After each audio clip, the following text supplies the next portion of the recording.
নমস্কার, আমি সোনাঙ্কার। চলে এসেছি আপনাদের জন্য আরো একটি ভিন্ন দেশের রূপকথা। আজকের রূপকথার নাম ছোট চাষি। এক গ্রামে যত কৃষক ছিল সকলেই ছিল ধনী, শুধু একজন ছিল গরিব। তাকে সবাই বলতো ছোট চাষি। ছোট চাষির কিছুই ছিল না, একটা গরু পর্যন্ত। গরু কেনার পয়সাই ছিল না তার। চাষির আর চাষানির বড় ইচ্ছা তাদের একটা গরু। একদিন ছোট চাষি তার বউকে বলল, শোনো, আমার মাথায় এক বুদ্ধি এসেছে।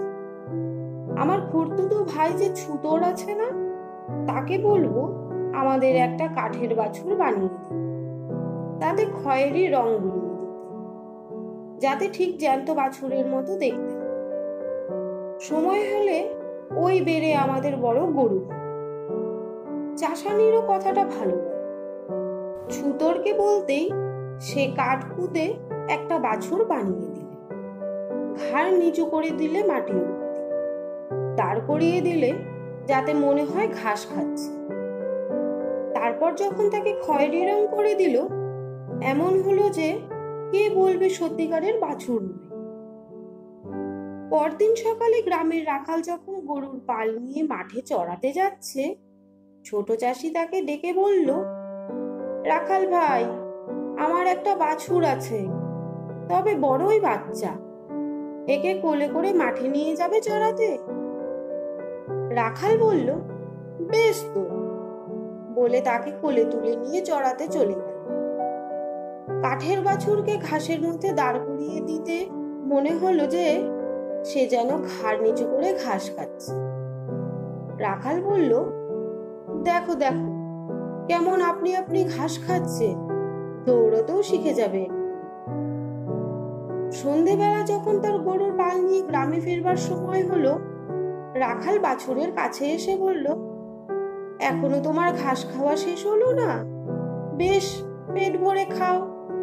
খাওয়া শেষ হলে নিজেই হেঁটে বাড়ি এসো, আমি আর তোমায় কোলে করে নিয়ে যেতে পারবো না।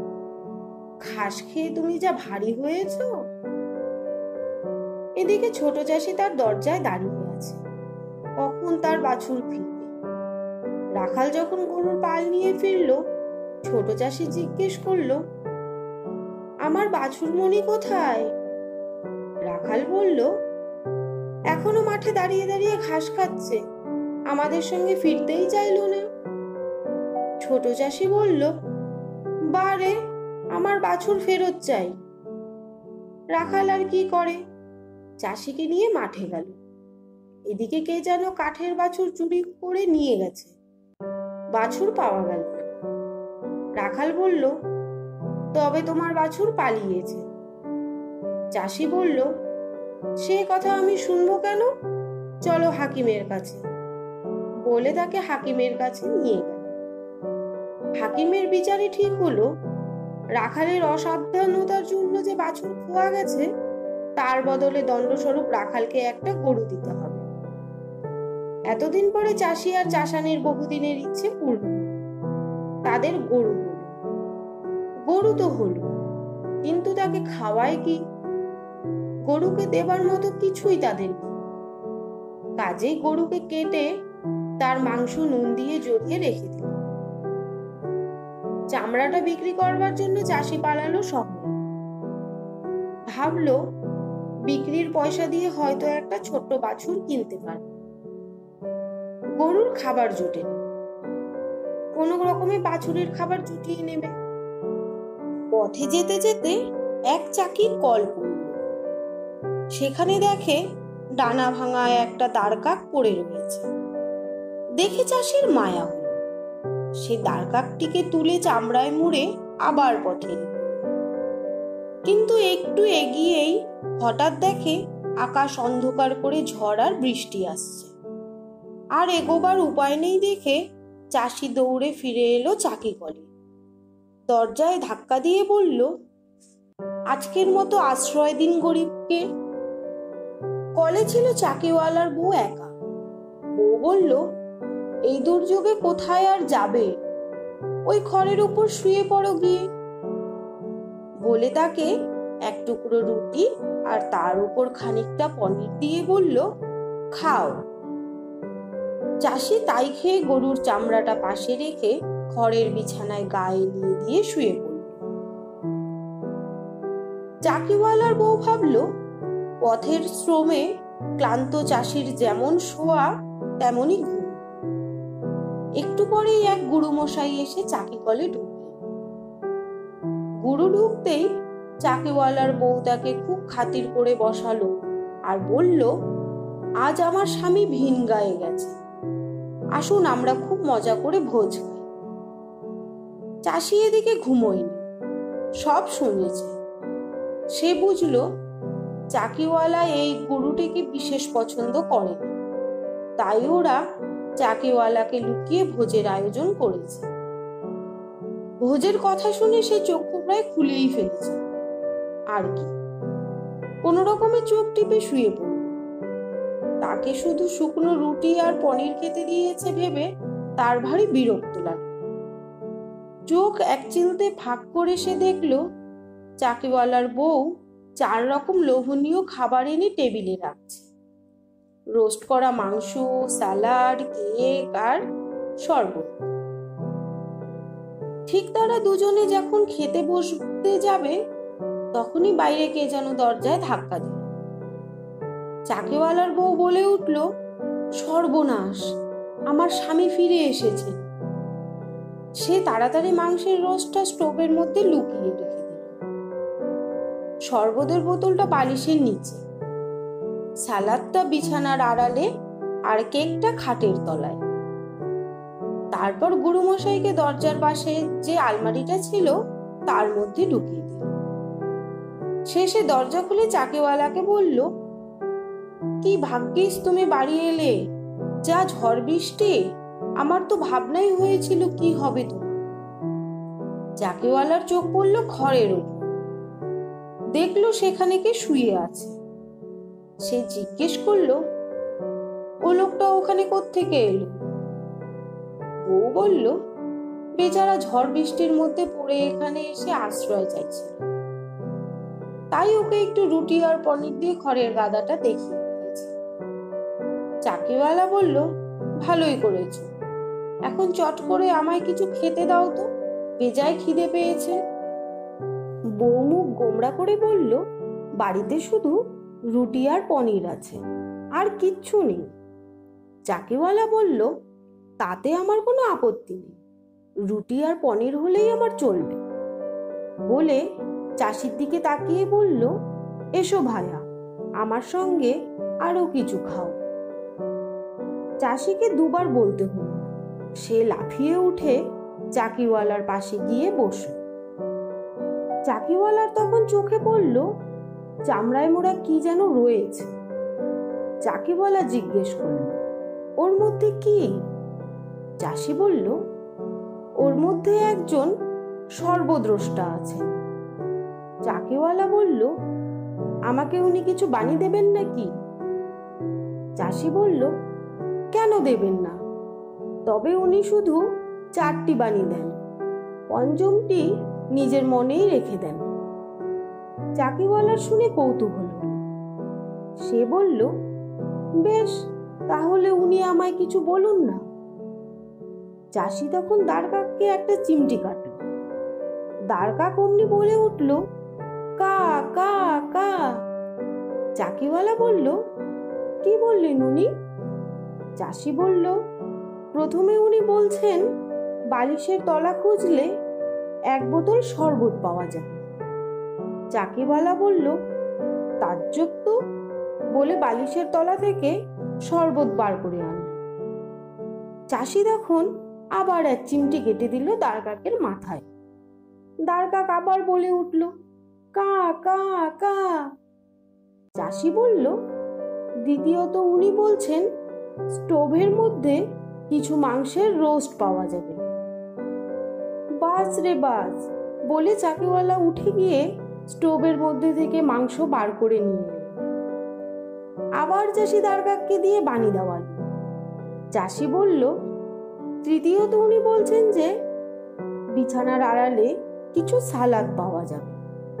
তাই পাওয়া গেল। আবার চিমটি কাটতেই দাঁড় করলো কা কা। আর চাষি বলল, চতুর্থ উনি বলছেন খাটের তলায় কেকও আছে। বারে, তাহলে তো সোনাই সোহাগা বলে চাকিওয়ালা কেক বার করে নিয়ে নিল। তারপর দুজনে খেতে বসলো টেবিলে। কিন্তু চাকিওয়ালার বউ এমন ভয় পেয়ে গেল যে সে সব চাবি সঙ্গে করে বিছানায় গিয়ে ঢুকল। এদিকে চাকিওয়ালার বেজায় কৌতূহল হচ্ছে পঞ্চম পানিটা কি তাই জানবার। সে কথা বলতে চাষি বলল, দাঁড়ান, আগে যে খাবারগুলি পাওয়া গেছে তা খেয়ে শেষ করা যাক, তারপর পঞ্চম পানি শোনা যাবে, কারণ পঞ্চমটি ভালো নয়। খাওয়া দাওয়া শেষ হলে চাষি বলল, পঞ্চম বাণী তো অমনি শোনা হবে না, আগেই বলেছি ওটা শুনতে মানা, শুনতে গেলে টাকা লাগবে। কত দেবেন আপনি? দর কষাকষি করে শেষে ঠিক হলো যে 300 টাকা চাকিওয়ালা দেবে। তখন চাষি দারকাকের মাথায় আবার চিমটি কাটল, আর দারকাক আবার কা কা করে উঠল। চাকিওয়ালা বলল, কি বললেন? উনি বললেন, দরজার পাশে আপনার যে আলমারি আছে তাতে স্বয়ং শয়তান লুকিয়ে আছে। চাকিওয়ালা বলল, শয়তানকে তো বাড়ির মধ্যে থাকতে দেওয়া যায় না, বার করে দিতে হবে বলে বাড়ির দরজা খুলে রেখে গিন্নির কাছ থেকে আলমারির চাবি নিয়ে এল। বউ কি সহজে চাবি দিতে চায়? কিন্তু কর্তাও নাছোড়বান্দা, বলল বাড়ির মধ্যে শয়তান পুষে মরি আর কি। আলমারির চাবি খুলতেই একটা কালো ঝুলন্ত পোশাক পরা মানুষ ঝড়ের মতো বেরিয়ে গেল। চাকিওয়ালা বলল, ঠিক তো, কালো মতো ওটা শয়তান না হয়ে যায় না? বাঁচা গেল বাব্বা। 300 টাকা পকেটে ফেলে পরদিন সকালে চাষি বিদায় নিয়ে চলে গেল। বাড়ি পৌঁছে ছোট চাষি আস্তে আস্তে এক নতুন বাড়ি তৈরি করল। বড় কৃষকরা দেখে শুনে বলল, কোথায় গিয়েছিল ছোট চাষি? নিশ্চয়ই এমন জায়গায় গিয়েছিল যেখানে আকাশ থেকে সোনার তুষার ঝরে। ছোট চাষিকে জিজ্ঞেস করলে সে কিছু বলে না। শেষে তাকে ধরে কাজীর কাছে নিয়ে যাওয়া হলো। কাজী বিচার দণ্ড হাতে নিয়ে বললেন, শিগগিরই বলো, কোথা থেকে তুমি এত টাকা পেলে, যা দিয়ে এত সুন্দর বাড়ি করতে পারলে? ছোট চাষি বলল, বলতেই যদি হয় তাহলে বলি। শহরে গিয়েছিলুম আমার গরুর চামড়া নিয়ে, সেখানে চামড়া বেচে 300 টাকা পেয়েছি। অন্য চাষিরা এই কথা শুনে ভাবল, তারাই বা এই লাভের ব্যবসা করে কিছু টাকা করে না কেন? বাড়ি গিয়ে যার যত গরু ছিল সব কেটে ফেলল, তারপর তাদের চামড়া ছাড়িয়ে নিয়ে চলল শহরে বেচতে। যারা প্রথমে গিয়েছিল তারা চামড়া বেচে পেল 2 টাকা, যারা শেষে গিয়ে পৌঁছলো তারা পেতে লাগলো 1 টাকা করে। কৃষকরা ছোট চাষির উপর ক্রুদ্ধ হয়ে আবার কাজীর কাছে নালিশ জানাল। কাজীর বিচারে ঠিক হলো, ছোট চাষির প্রাণবধ করা হবে। একটা পিপের মধ্যে তাকে পুড়তে নিয়ে যাওয়া হলো। পিপের সর্বাঙ্গে ফুটো, সেই পিপের মধ্যে ভরে তাকে জলে ফেলে দেওয়া হবে। মরবার আগে গুরুমশাইয়ের আশীর্বাদ নিতে হয়। সব লোক সরিয়ে দেওয়া হলো। গুরুমশাই এগিয়ে এলেন আশীর্বাদ করতে। ছোট চাষি তার মুখের দিকে তাকিয়ে দেখে ইনি সেই যিনি চাকিওয়ালার বাড়ি গিয়েছিলেন। চাষি চুপি চুপি বলল, আপনার প্রাণ একবার আমি বাঁচিয়েছি, আমার প্রাণ বাঁচান। ওই দেখুন কে আসছে, ওকে পিপের মধ্যে পুড়ে দিন। এখন ব্যাপার কি দেখবার জন্য সেদিকে আসছিল গ্রামের রাখাল, সঙ্গে তার 1 পাল ভেড়া। গ্রামের গরু তো সব কাটা পড়েছে, তাই অন্য গ্রাম থেকে ভেড়া নিয়ে আসছে। সে যাতে শুনতে পায় এইভাবে ছোট চাষি বলল, আমি কাজী হতে চাই না, কেন আমায় করা হচ্ছে? যে কাজী হতে চায় তাকে করুন না। এখন হয়েছে কি, ছোট চাষি জানতো রাখালের কাজী হবার খুব ইচ্ছে। কেমন করে কাজী হওয়া যায় অনেককে সে জিজ্ঞেস করেছে, কিন্তু কেউই কোনো সহজ পন্থা বাতলাতে পারেনি। রাখাল ছোট চাষির কথা শুনতে পেল। সে এসে বলল, কি হয়েছে? ছোট চাষি বলল, দেখো না, এরা আমাকে কাজী করবে বলে তাই এই আয়োজন। এই পিঁপে ঢুকে পড়লেই নাকি আমি কাজী হয়ে যাব। আমি কিন্তু চাইছি না। রাখাল লাফিয়ে উঠে বলল, তুমি চাইছো না? তবে আমাকে দাও না কেন সুযোগটা? আমি এক্ষুনি রাজি। এত সহজে যদি কাজী হওয়া যায়, কে না রাজি হবে? এই বলে আর বাক্য ব্যয় না করে সে গিয়ে পিঁপের মধ্যে ঢুকল, আর ছোট চাষি পিঁপের ডালা এঁটে দিল। তারপর রাখালের ভেড়ার পালকে নিয়ে এসে কেটে পড়ল। গুরুমশাই সকলকে কাছে আসতে বললেন তার আশীর্বাদ বাচন শেষ হয়েছে। লোকেরা তখন পিঁপে ঠেলতে ঠেলতে নদীর কাছে নিয়ে চলল। রাখাল ভিতর থেকে বলল, আমি কাজী হতে রাজি। কৃষকরা ভাবল ছোট চাষি বলছে। তারা বলে উঠল, তাহলে আমরাও রাজি, বলে তাকে ঠেলে জলে ফেলে দিল। তারপর বড় চাষিরা গ্রামে ফিরে গেল। যখন তারা গ্রামে ঢুকছে, দেখে অন্য দিক থেকে মস্ত এক ভেড়ার পাল নিয়ে ছোট চাষি হাসতে হাসতে আসছে। তাদের চক্ষু তো ছানা বড়া। তারা বলল, ছোট চাষি, কোথা থেকে তুমি এলে? তোমায় তো এইমাত্র আমরা নদীতে ডুবিয়ে দিয়ে এলুম। ছোট চাষি বলল, তা সত্যি বটে, আমি তো ডুবতে ডুবতে নদীর তলায় গিয়ে পৌঁছলুম। পিঁপের ঢাকাটা চার দিয়ে খুলে বাইরে বেরিয়ে এসে দেখি কি সুন্দর ঘাসে ভরা মাঠ, তাতে অনেক ভেড়া চড়ছে। সেখান থেকে এই কয়টা ভেড়ার পাল নিয়ে ফিরছি। বড় চাষিদের গরু গিয়েছিল। তারা ভাবল ভেড়া পেলে মন্দ কি? জিজ্ঞেস করলো, সেখানে কি আরো ভেড়া আছে? অনেক আছে, এত যে গুণে শেষ করা যাবে না। শুনে চাষিরা ঠিক করলো তারাও নদীর তলায় যাবে, গিয়ে প্রত্যেকে এক এক পাল ভেড়া নিয়ে ফিরবে। কাজী বললেন, আমি যাব সবার আগে। সকলে মিলে যখন নদীর ধারে গিয়ে পৌঁছলো, তখন নীল আকাশে সাদা সাদা কোদালে কুড়ুলে মেঘ পড়েছে। ছোট চাষি নদীর জলে সেই মেঘের ছায়া দেখিয়ে বলল, ওই দেখো, নদীর মধ্যে ভেড়ার পাল দেখা যাচ্ছে।